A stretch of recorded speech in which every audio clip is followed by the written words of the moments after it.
there's been a lot of Dan Huff talk lately. He's got a new album out, and I feel like Dan Huff is, and I think he did say it. He wants to leave behind something for his grandchildren, right? To know that he did something. And I'm thinking, dude, you're Dan Huff, right? Giant, right? On all the amazing music that you produced when you moved to Nashville. Now, Giant is a whole nother subject. I can remember being in Hollywood, all right? And I was dating this girl that lived in Beverly Hills. And she had Giant, I'm a Believer, and I think maybe In My Dreams was the B-side, or I don't know. It was like a cassette single, right? And she had a Mustang 5.0, I believe it was black, right? Convertible. And she would put that in, right? She would put I'm a Believer in, and that guitar solo would come on. That amazing voice. And, look at it, it's Giant, right? Who is Giant? I had no idea who this guy was. I was just a kid working in a pawn shop, in Hollywood, and dating this girl that lived in Beverly Hills. But I would hear that incredible guitar playing, and I hear that incredible voice. I had no idea that it was coming out of the same guy, right? Had no idea. Never once saw a Giant video. I didn't see it till literally yesterday when I said, you know what? Let me go watch this, right? But I remember hearing that incredible voice, that incredible guitar playing, and hearing, Giant, right? And it was incredible. Here's the deal, man. People say all the time on my channel that, oh, thank God that hair metal died because it was just getting old and contrite and it was this and it was that. Listen to Giant, fool. Amazing musicianship, amazing vocals, right? Amazing guitar playing. Millions of miles better than Nirvana or Soundgarden or Alice in Chains, right? This is music that takes extreme levels of talent to play and sing, right?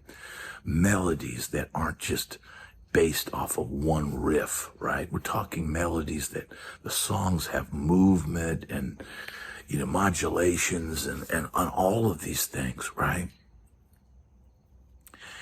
And so when people say they're glad that the Sunset Strip died and that style of music died, and they lump everybody in with Poison and Cinderella and stuff like that, they have no idea what they're talking about. They have no idea that basically all LA bands basically got swept under the rug when the transition to grunge came, right? Bands like The Giant with immense talent, right? And so Dan Huff, I don't know the whole history of all that, right? I don't know the whole history of what went down with Giant and, but obviously when grunge came along, anything that was affiliated with that kind of image or whatever, if you had long hair and you were from Los Angeles and you didn't suck musically, you were not going to get airplay anymore, right? And so a guy like Dan Huff and his amazing, Lukather-esque guitar playing, but man, when I listen to it, I go, he's got his own style, right? He's got his own style. Incredibly well-written songs, incredible vocals, incredible guitar playing. You could definitely argue, and I'm not even sure that it's an argument.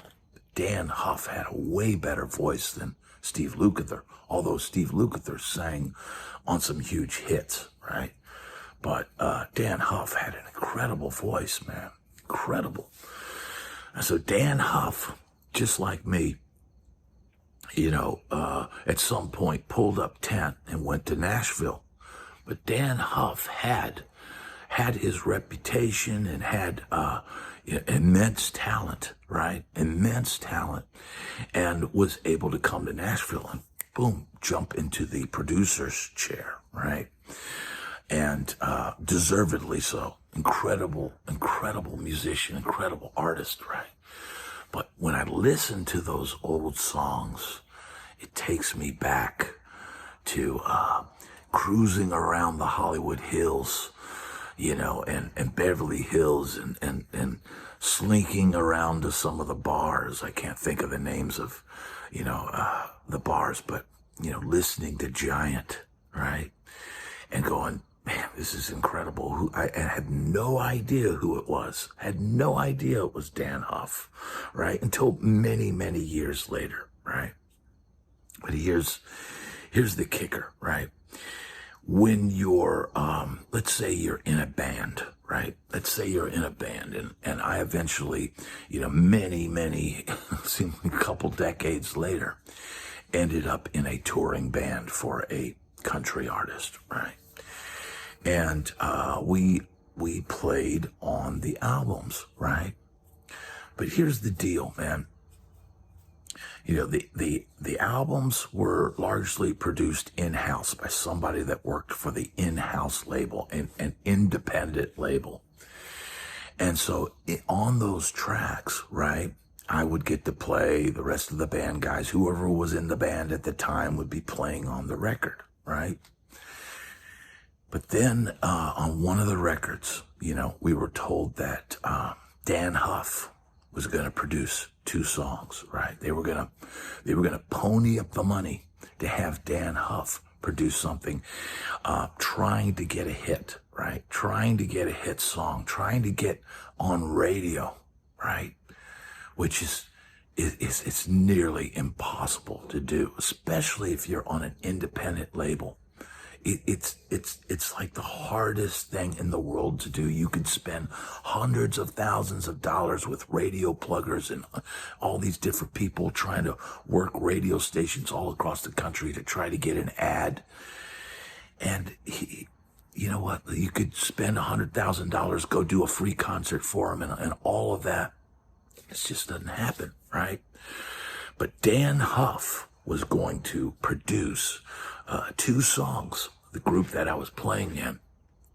And so Dan Huff decided he was going to come up and hear the band, and hear the artist, and get a feel for what it was. So the legendary Dan Huff comes up to this venue in Knoxville. I think it was called Coyote Joe's or something like that. And cool venue, always liked playing there, played there a few times in some different situations.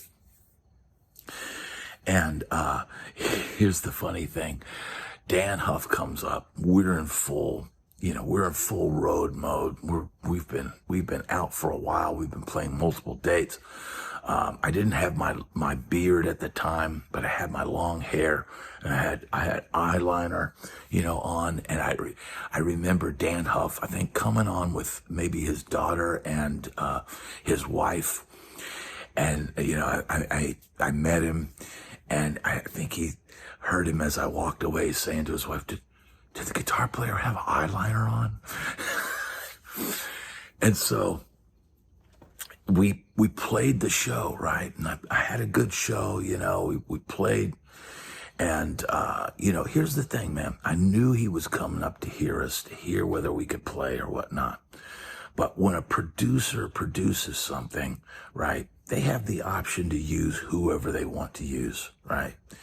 Now, when they did the tracks, they used our drummer and they used our bass player, right?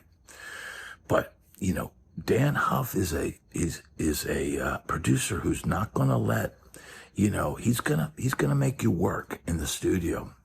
And I think one of the guys maybe that recorded, he really kind of put him through the ringer. And so when it came time to do guitars, Dan Huff ended up doing all the guitars on the track, which, look, man, I was perfectly cool with. One, he's friggin' Dan Huff, dude. I don't care if Dan Huff takes my place on a record. It's friggin' Dan Huff, right?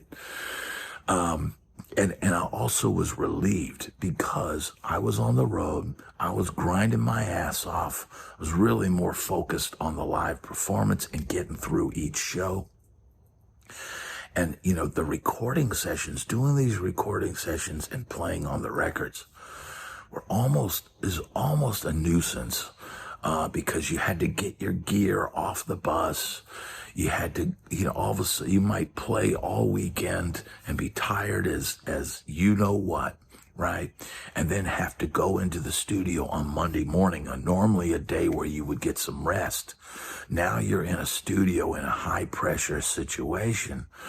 And, so the recording sessions were always felt like, man, we're out of sorts, right? We're grinding away on the road, and now all of a sudden I'm a studio player, right? Two entirely different skill sets, right? And the thought of having to go in, and we've all been on those sessions, and I've heard stories about Mutt Lange when he came to Nashville to produce Shania Twain, and bringing in Brent Mason, who is one of the all-time great studio guitarists of all time. And Mutt Lange was putting Brent Mason through the ringer, making him do take after take after take. And Brent was starting to get frustrated, like, hey, man, here's a take, and are we going to be done? He said, look, man, everything's great. We're going to be here a while. So just kick back and work with me, and, that kind of thing, right? Like, hey, this is not a Nashville session, right? A Nashville session is done very quickly, right? Everything's on the clock, right? And that's how it's done, right? But different producers, just like the one time I went and worked with the guy who worked on the Stars session with Yngwie and George Lynch, and I worked with a guy that had been on that session at A&M Records back in the day, who was now running a label of all places based out of Monterrey, Mexico, funded by a Mexican airline. And now he's down in Mexico, and they flew a bunch of Nashville guys down there to play on this record.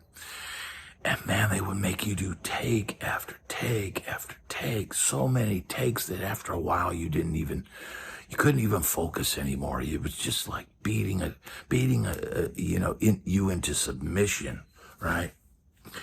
And so the thought of having to go in and play guitar with Dan Huff and have him sit there and nitpick and till he gets the performance that he wants. I was relieved knowing that I wasn't gonna, on the one hand, I was disappointed that I couldn't say I worked with Dan Huff, right? But on the other end of the thing, I was absolutely relieved, because I was absolutely beat up from being on the road, and the prospect of having to go somewhere and learn some arrangement where I have no idea how he's going to want the arrangement, and then thinking of having to do take after take after take of something that I've just learned on the spot. I was relieved. But man, here's the thing, man, the whole Sunset Strip thing and all that, Dan Huff was a legend. And you think about, the work that he did when he came to Nashville. I know people go, oh, that's amazing work. And you think about, the tracks, the Keith Urban tracks and stuff that he produced. And you think, oh, this is great stuff. But then you hear what he did in Giant, and you go, man, that Keith Urban stuff is just lightweight fluff in comparison, right? all those years we listened to what Dan Huff did, producing other people and letting other people play. But in reality, his own playing ability was amazing, right? But the industry at some point decided we don't want that shreddy, melodic rock, power rock thing out of LA. We don't want that anymore. And as talented as he was, he had to learn to adapt and do other things. And that is the lesson, man. You could be one of the greatest in the world. And I have no doubt that he was and in some ways still is, right? And the reason why he's doing an album now is because that was a long time ago. And a producer sometimes works behind the scenes, and a producer doesn't always get the glory, right? Because these days there's no albums where people read liner notes and go, oh, look, Ted Templeman. Wow, cool. Wonder who this Ted Templeman guy is. Nobody knows who produces records anymore. Nobody knows who plays on tracks anymore. There's no albums with liner notes. There's no information on that. There's no magazines with interviews of guys who play on the tracks. Yes, you have YouTube, but how many pop singles are they interviewing guys that play on the pop singles anymore? It doesn't seem to exist. Studio players in Los Angeles, I'm sure there are plenty, but it's not the same obvious world where you're seeing an article with Tommy Tedesco every month in Guitar Player magazine. So that's my experience meeting Dan Huff and, thinking back the first time I heard him back in Hollywood. Now, I'd love to get Dan Huff on the channel and interview him about his career and let people know about his new record. So we'll keep our fingers crossed that we can make that happen. But I thought that was a very interesting story and an interesting perspective of the legend that is Dan Huff. Now, the thing about the music business that if you've done a lot of different stuff in your career, right, there's often things that you forget about, right? And I talked about before Dan Huff working on, and after going back and doing the research, he worked on the Declaration of Independence album with Colt Ford. And like I said, I think it was 2 tracks that he produced for that album. I could be wrong, but it was 2 tracks. Those 2 tracks I didn't play on. So technically, I didn't get to work with Dan Huff as a producer, right? But then I remembered there was a track, and I believe it's called Angels and Demons. I have to go back and listen to this stuff. But I remember the track, and I remember being in the studio tracking it, right? And I remember playing like a sort of R&B style rhythm guitar through the whole song, basically through the whole song. It's a similar approach that I did on the song Back, which is the song Colt Ford did with Jake Owen that ended up being a pretty decent hit for Colt Ford, right? But I remember this, I think it's the Angels and Demons track. And I'm playing, rhythm guitar on the track. And then Dan Huff played the guitar solo on the song. So I'd completely forgotten about that. I totally forgot about it. And to be honest, I knew about Giant, and I knew about how incredible that music was. But I wasn't really that familiar with Dan's playing. I really wasn't a country music fan, so I really didn't pay attention to who played on those records or who produced them or any of that. But it wasn't until recently I went back and listened to Giant again and watched some of the performances and watched his playing. And then there's a video online of Dan Huff doing a sort of instructional video about studio guitar playing. I urge everybody to watch that. Incredible playing that he does in that video, showing you how he comes up with parts, taking the same chord progression to the same chord chart and approaching it in different ways. He does a rock version of a chord chart. He does a R&B version of a chord chart, and he does a country version of the same thing, and showing you how you can take the same chords and give them a completely different treatment as far as a player. So man, this is something that I'm gonna add, because like I said, I shot a video about Dan Huff, and I guess this would be an addendum. Maybe I'll add this at the end of the video, realizing that, hey, wait a minute, I'm on a track with Dan Huff, the absolute legend, incredible guitar player.